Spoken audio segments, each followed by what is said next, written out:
Hello, poetry lovers! The video tonight shows the creation of a new piece entitled Prophecies. Stick around until the end of this video to hear the completed first draft of this poem.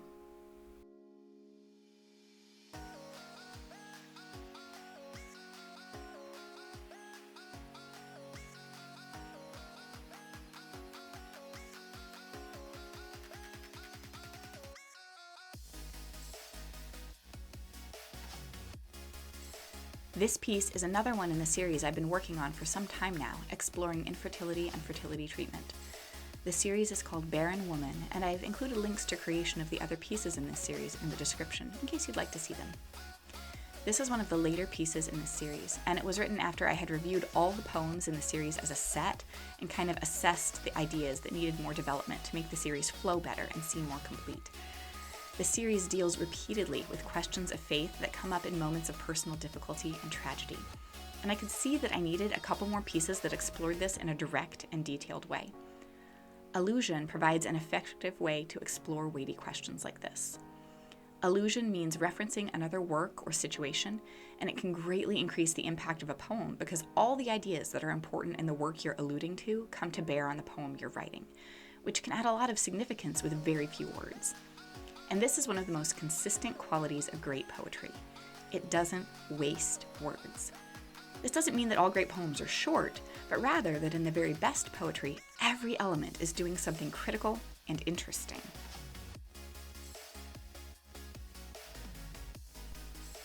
So as I started this poem, I knew I wanted to allude to multiple different prophecies in the Bible. I added very little detail to these because I wanted to get the full benefit of gaining significance through allusion rather than through lots of wordiness. Still, I tried to express each allusion in terms clear enough that even readers who are totally unfamiliar with the passages I'm referencing will be able to sense the hope and joy that's present in these fulfilled prophecies. This is one of the trickiest aspects of allusion, including the right amount of detail so that your readers are neither getting a book report on the thing you're alluding to, nor getting a reference that is so vague that it may be impossible for readers to understand. I chose to discuss each allusion in just one sentence, using wording with the kind of connotations that imply the hope and joy I mentioned. And I used some archaic, biblical-sounding wording repeatedly. It is written to reinforce the allusions and to lend some weight to the prophecies I'm referencing, and also, significantly, to make these prophecies sound a little more removed from the average human experience.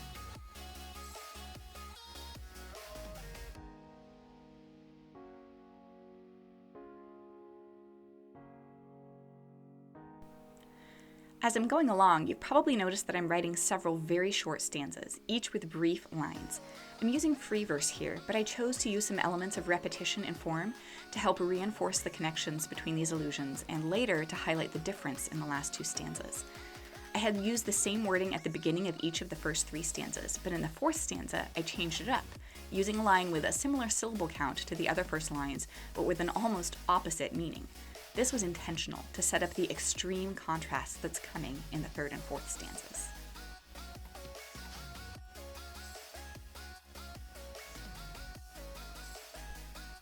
As I began the fourth stanza, I returned to repeating the same language, and again, that's intentional. In graduate school, I had a great professor, the poet Sam Taylor. I've linked his website in the description if you want to check out his work. And he said something in one class that really gave intentionality and insight into how I've written poetry ever since. He said that a poem will always make a promise to the reader in the beginning, and much of the power of a poem is in how it delivers, or fails to deliver, on the promise made. He said a poem can promise a handshake and give an embrace. It can promise a kiss and give a slap in the face. These words had an enormous impact on my understanding of how suspense and surprise can function even in a very short poem like this one. So in this piece, the beginning of the poem promises some hope. I assume that my readers will be suspicious of this, knowing the context of the series that I'm writing, but the poem itself starts off promising good outcomes through three stanzas. I'm really pleased with the turn in the fourth stanza and how the hope is inverted into absolute despair in the final stanza. It's this kind of reversal, the working against its own allusions, that I think can give a brief poem like this a disproportionate amount of power.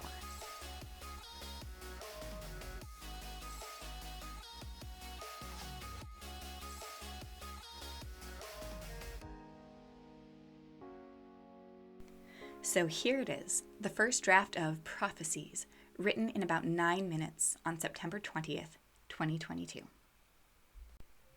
Prophecies. It is written, out of far foreign places I called my child, expecting return. And it is written, the faithful one's offspring will be many as all the stars in the cosmos. And it is written, she who cannot conceive will, and bear a long-desired son. But I forget the bitter prophecies. Until now, with Herod for a womb, I know it is written, those like me, mothers of slaughter, will wail for our children, will refuse to be comforted, knowing they are no more. Thanks for watching this episode of Ars Poeticat. If you enjoyed watching poetry happen, please like and subscribe. Then go make some art.